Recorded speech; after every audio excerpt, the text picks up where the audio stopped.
Bloomberg Audio Studios. Podcasts, radio, news. Welcome,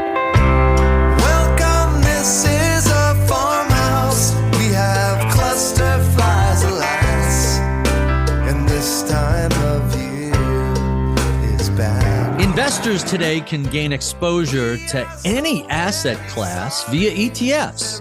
Stocks, bonds, real estate, metals, energy, even crypto. One of the most overlooked sectors are agricultural commodities: wheat, soybeans, corn, sugar, coffee, all sorts of diversified commodities. And the ETF structure means a very different kind of K1. I'm Barry Ritholtz, and on today's edition of At the Money, we're going to explore the question of whether agricultural products deserve a place in your investment accounts. To help us unpack all of this and what it means for your portfolio, let's bring in Sal Gilbertie. He's the founder, CEO, and chief investment officer of Teucrium Trading, best known for creating exchange-traded products that give investors direct exposure to ag futures. He's also an old-school commodities trader since 1982, trading various agricultural and energy commodities. So Sal, let's start really basic. What makes agricultural commodities so fundamentally different from other commodities like energy, metals, or equities or bonds as an asset class? Sure. And thanks for having me, Barry. It's always fun to be with you and talk with you. Let's face it, everyone eats and their animals eat. And that's what ags are primarily used for, although, fuel now has come into the mix. But ags are very stable commodities in terms of the downside historically. And, we all know past performance is indicative of future results and all that. But the downside on ags is very limited because farmers will just stop planting if they're losing money. And the secret with ags is that demand continues to rise. So the combined global demand of corn, soybeans, and wheat since 1960, rises every single year. It's a record or it's almost a record. So it's either the second highest ever or it's the highest ever every single year since 1960. So is that Sal, is that driven by population growth, or is it driven by, I'm thinking about beef, which seems to not only be benefiting from the whole keto trend, but rising wealth in the rest of the world means people are eating more protein and less of other things.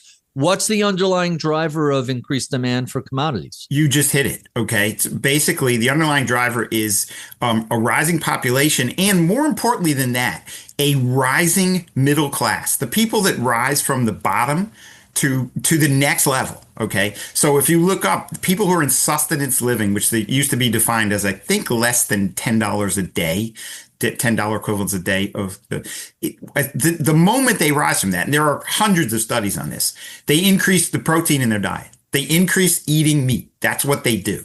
And that is a huge demand. The number one demand around the world for corn is feeding cattle, is feeding animals in general, feeding animals.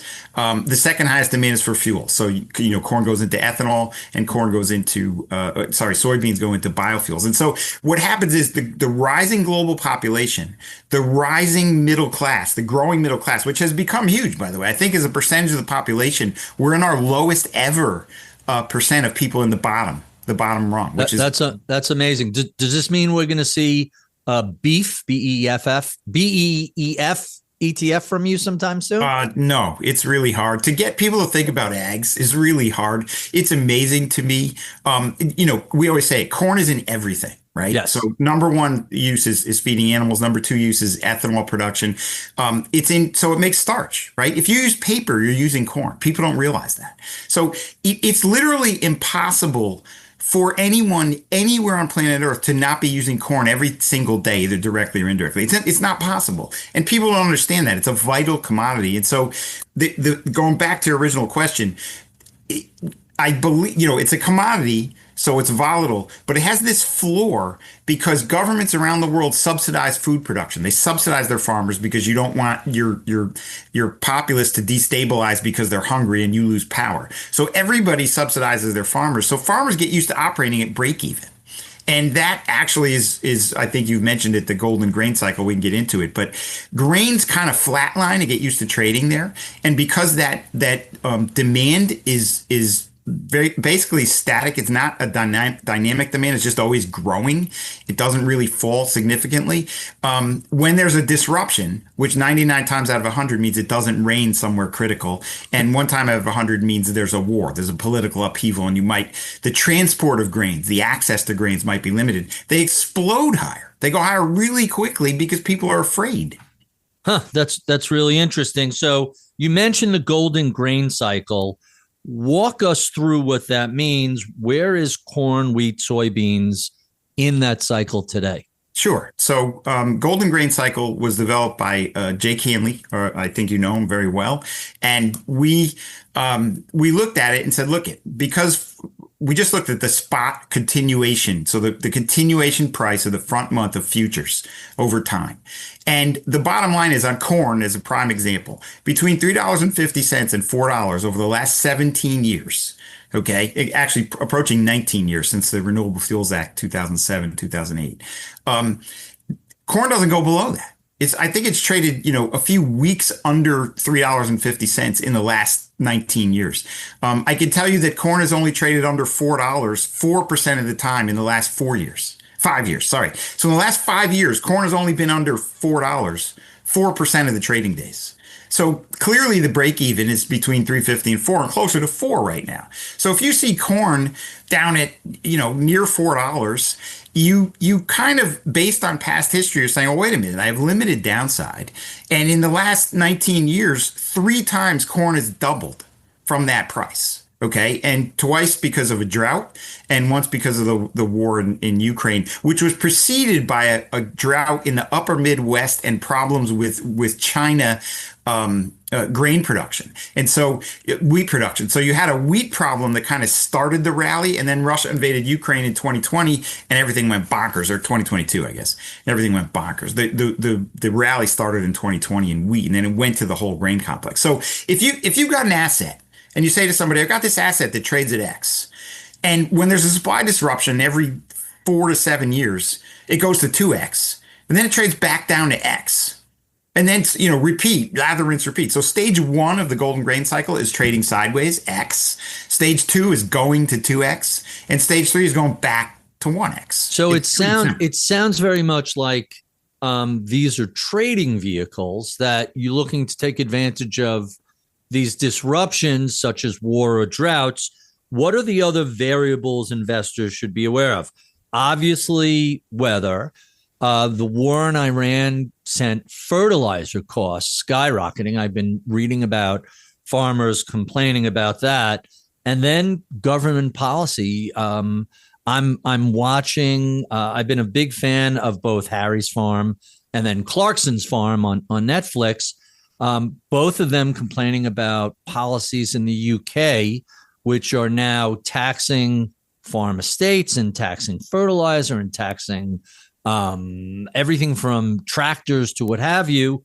How significant are government policies, and what are the other variables investors should be thinking about? All right, sure. So in order, the main variable is always weather, okay, and then geopolitical upheaval like a war. All right.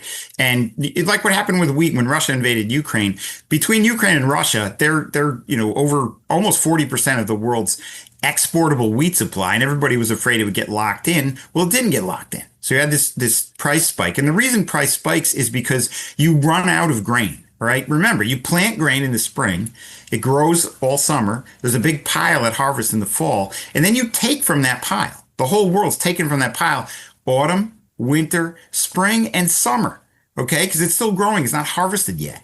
And in general, at the end of that cycle, you have about 6 months supply of wheat in general, okay, historically. You have about 3 or 4 months supply of corn and soybeans, all right? So if there's a disruption and that big pile is reduced by, 10%, 20%, 30%. Now you're approaching zero in corn and soybeans. All right. So that's why the price generally in July takes a spike. If they realize it's not going to rain in the U.S. Corn Belt, and there's the weather factor. OK, prices spike and go up and they run up in the next year. What we've seen is a lot of money coming into our ETFs. I mean, we had I don't know, 250 million in our ag ETFs right before the Iran war broke out.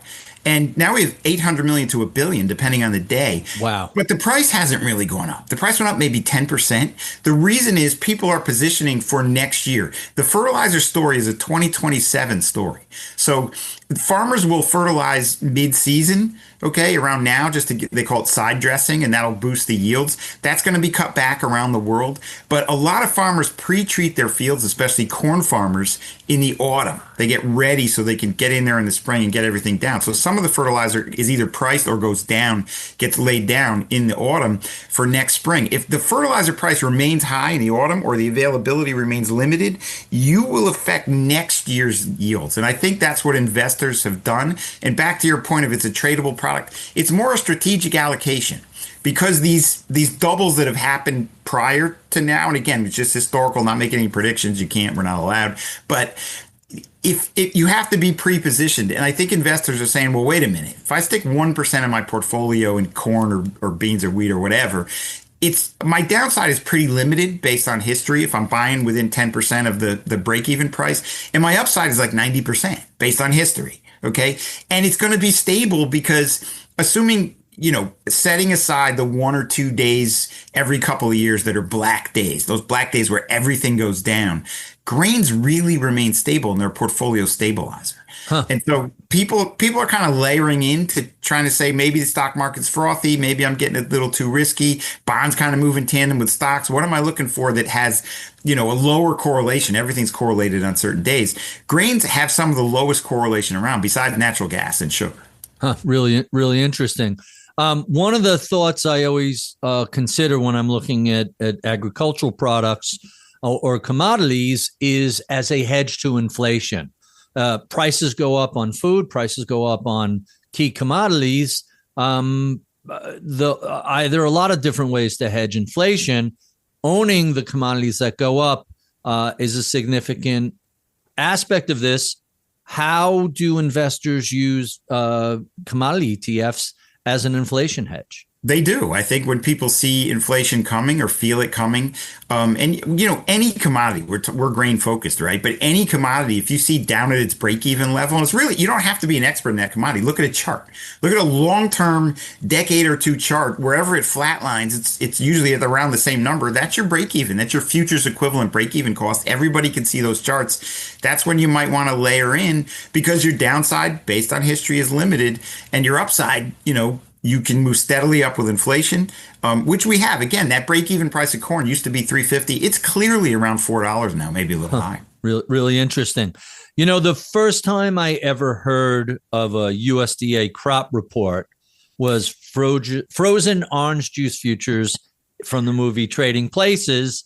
How significant are these USDA reports to these underlying ag products? Do investors need to track this the way equity or bond investors track non-farm payrolls? I think so. And the reason is, granted, it's not quite as dramatic because you may not be as good at predicting the numbers of, say, payroll, right? And those numbers get adjusted, as do the ag numbers sometimes. But I think everybody knows here, there's a whole sub-industry within agriculture that's watching. They kind of know what the USDA is going to put out, but the USDA is the gold standard. So when that report comes out, all of your hedge funds, all of your pension funds, all the big institutional investors who, quite honestly, they're looking for opportunities. They also want to cover their rear.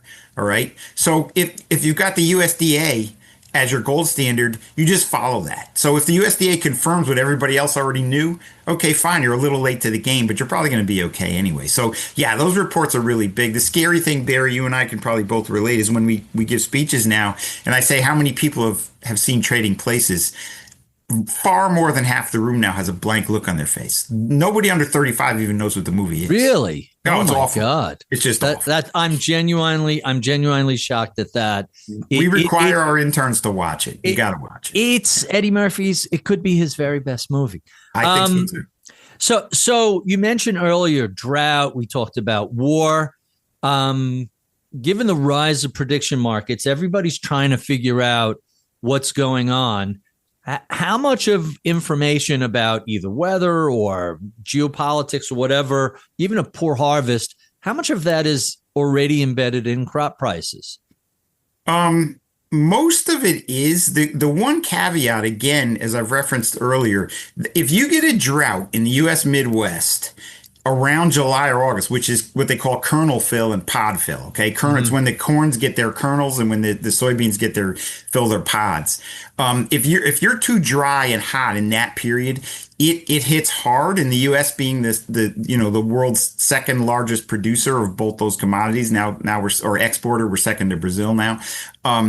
That hurts a lot. But you can see it. Okay. So by the end of June, if you're looking at if it's been dry and hot and the 14-day forecast says it's going to stay dry and hot, you see that price start creeping up, and you can look back in drought years in the charts, the price charts.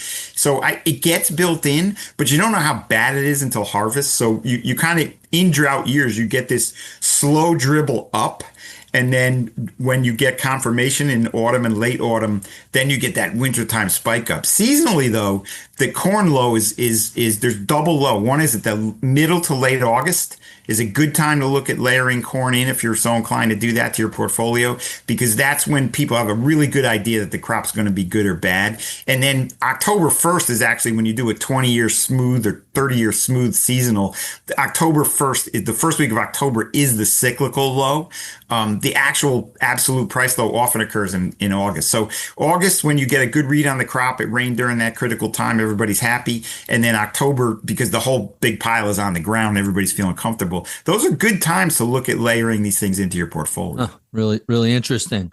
China has become the dominant buyer of so many agricultural products as well as other commodities. How has their growing economy and even geopolitical importance changed the way grain markets trade? It has changed the way commodity markets trade. As I've watched China for decades, and as they become a net importer of something. So when they became a net importer of crude oil, that changed the crude markets. When they became a net importer of corn, that changed the corn markets. When they became a net importer of wheat, that changed the wheat markets. When they increased their importation of soybeans, they are the soybean market. Okay. So China buys most of the world's soybeans that are available for export. Only 3 countries export soybeans, basically: Brazil, the United States, and Argentina.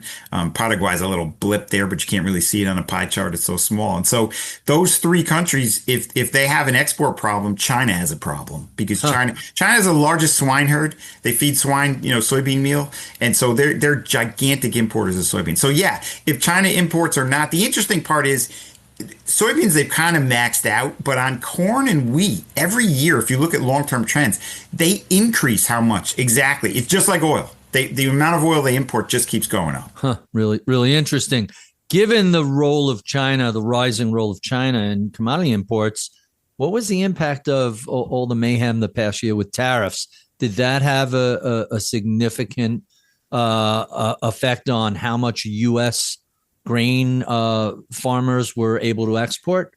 Kind of, because in Trump's first term, when he did the tariffs, that changed everything. So that affected things more. China basically shifted towards Brazil as their first source, choice for soybean imports toward the U.S. So it kind of shifted. That persists. The U.S. has fallen behind Brazil in exports to China. Yes, absolutely. And Brazil's beans, by and large, have been cheaper lately anyway. And so China just, tariff or not, they're going to go where the cheaper beans are. When China buys our beans now, it's the state buying them, because our beans are more expensive, and they're sending a political signal of goodwill towards the Trump administration. China, I will note, saved the world by cutting down on their crude imports. Their crude imports largely were to support their strategic petroleum reserve. In the last couple of years, they've been importing much more than they actually used to boost up their reserves. China is the number one reason that crude demand went down since the Iran war has started.